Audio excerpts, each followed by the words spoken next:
નમસ્કાર, જય હિન્દ, વંદે માતરમ.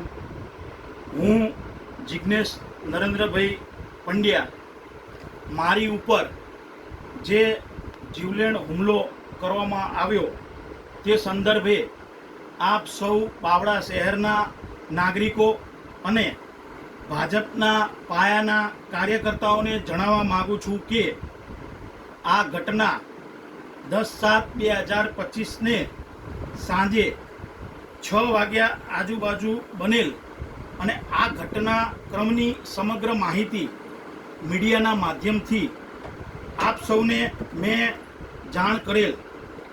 આ જીવલેણ હુમલાને લગભગ 48 કલાક ઉપર થઈ ગયેલ, તેમ છતાં મારી એફઆરઆઈ હાલ સુધી નોંધવામાં આવેલ નથી. આ ફરિયાદ એફઆરઆઈ રોકવામાં કોણ મોટા માથાઓ સામેલ છે તેનો જવાબ બાવળા શહેર પોલીસ આપે.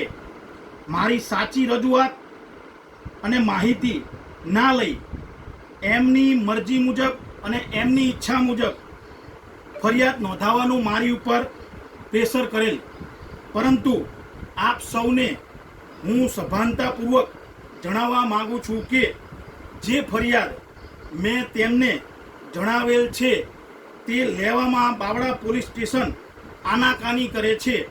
હવે મારી પાસે આપ સૌ બાવળા શહેરના નાગરિકો અને ભાજપના પાયાના કાર્યકર્તાઓને જણાવવાનું કે જો હવે મારી ઉપર કે મારા પરિવાર ઉપર જીવલેણ હુમલો થશે અથવા અમને જાનથી મારી નાખવામાં આવશે, તેની સંપૂર્ણ જવાબદારી બાવળા શહેર પોલીસ સ્ટેશનની અને બાવળા પોલીસની રહેશે.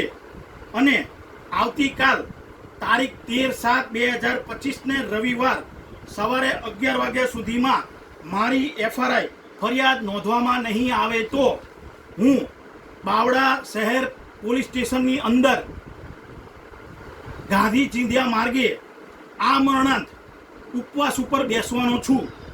જેમાં મને કંઈ પણ થશે અથવા મારા પરિવારને કંઈ પણ થશે તેની સંપૂર્ણ જવાબદારી બાવળા શહેર પોલીસ સ્ટેશનની રહેશે. જે પણ લોકો આ ફરિયાદ અટકાવવાની કોશિશ કરે છે અને જે પણ મોટા માથાઓ આની પાછળ ફરિયાદ અટકાવવાનું કામ કરે છે તેમને હું જણાવવા માગું છું કે મારી મુઠ્ઠી હાલ બંધ છે ત્યાં સુધી સારું છે. જો આ મુઠ્ઠી ખોલી દઈશ તો બાવળા શહેર સાણંદ બાવળા વિધાનસભામાં રાજકીય ભૂકંપ આવશે. એ ધ્યાનમાં રાખે. મારી પાસે બધું જ છે જે હાલ જણાવવા નથી માગતો.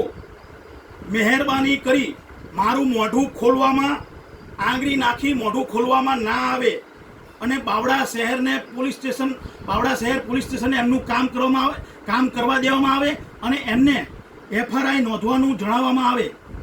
જય હિન્દ, વંદે માતરમ.